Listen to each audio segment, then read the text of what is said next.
Today, for the very first interview at CCTV, we have chosen a wonderful topic, GHS in North America. As you can see on the cartoon, there are blueprints ready now in North America for GHS. The GHS block building syndrome, it's sometimes called.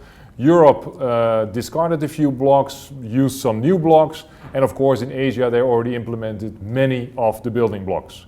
Today we talk about GHS together with Karen Levens from Intertek Kentox. Karen is a regulatory toxicologist for more than 20 years with a big global experience.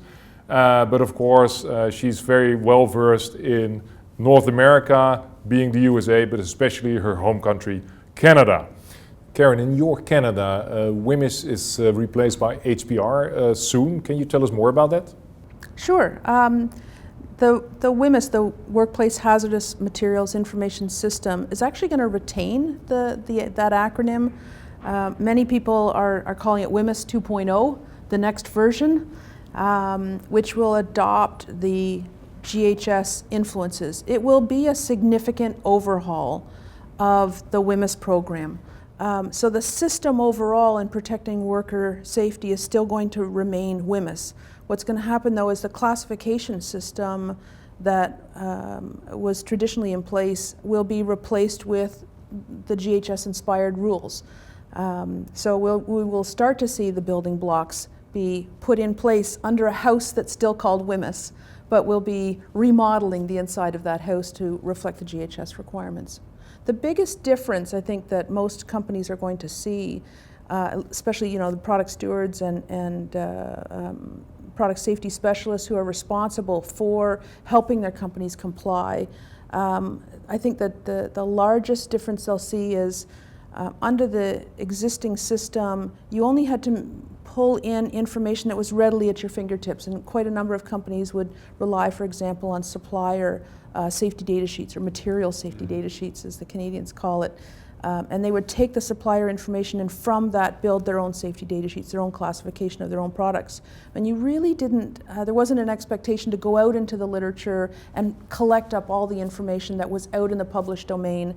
What we're seeing though in adopting the GHS program is there is absolutely going to be that expectation that people who are responsible for classifying their substances now, those folks are now going to have to go out, do the literature, review the information that's out there, make some decisions about the reliability or the validity of that information, and then take that information, choose what they think the characteristics of their molecule is based on the information they collect, and make their own decision. With the version we discussed is the draft version. Do you expect a lot of change with the final version of the new regulation? GHS is actually welcomed, for the most part. I shouldn't classify all Canadian industry as the same, otherwise I'll be getting some phone calls on when I get back to the office. But the large trade associations, for the most part, are embracing GHS. We recognize that Canada has a place in the global supply chain. We have pushed back and postponed adopting GHS until our #1 trading partner, the United States, adopted it. So when we saw Europe adopting it, and when we saw the Asian countries, moving ahead, Australia, for example, as well, there was some pressure for Canada to pick it up, and we said no, not until the U.S. does. Well, then the U.S. did. So then there was a push to say, okay, well, now that the U.S. is adopting it, there was a push to the Canadian government to hurry up and get it in place. As you indicated, the United States implementation is also the 1st of June, like many other CLP in Europe, Canada probably also then some deadlines. In the United States, do you think industry, having 7 months left, is prepared for this new deadline?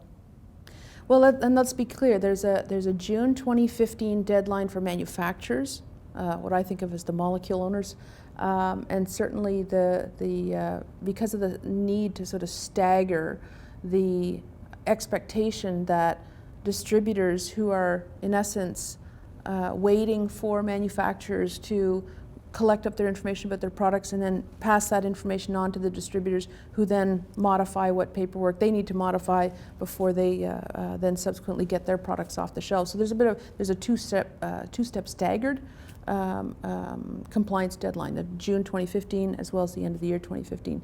GHS is revised every 2 years since 2003. I mean, much more simple than the changes in North American legislation. Do you expect the next revision in 2015?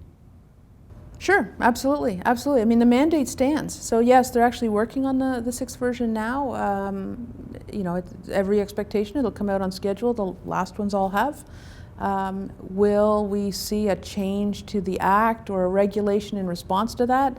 I think that the governing bodies would have to look very carefully at the impact and the amount of effort, what I call the return on investment. How much are they getting in terms of improved worker protection, worker safety, hazard communication for the amount of effort it would take to change a law, to change a regulation? If it can be fixed or addressed or updated in a guidance, that's a lot easier, but that return on investment is going to be very important. Karen, thank you very much for your expert opinion. I'm looking forward to the final Canadian blueprints of GHS and potentially other changes in North America in the coming period. So once again, thank you very much for sharing your knowledge with us. Thank you so much for the invitation.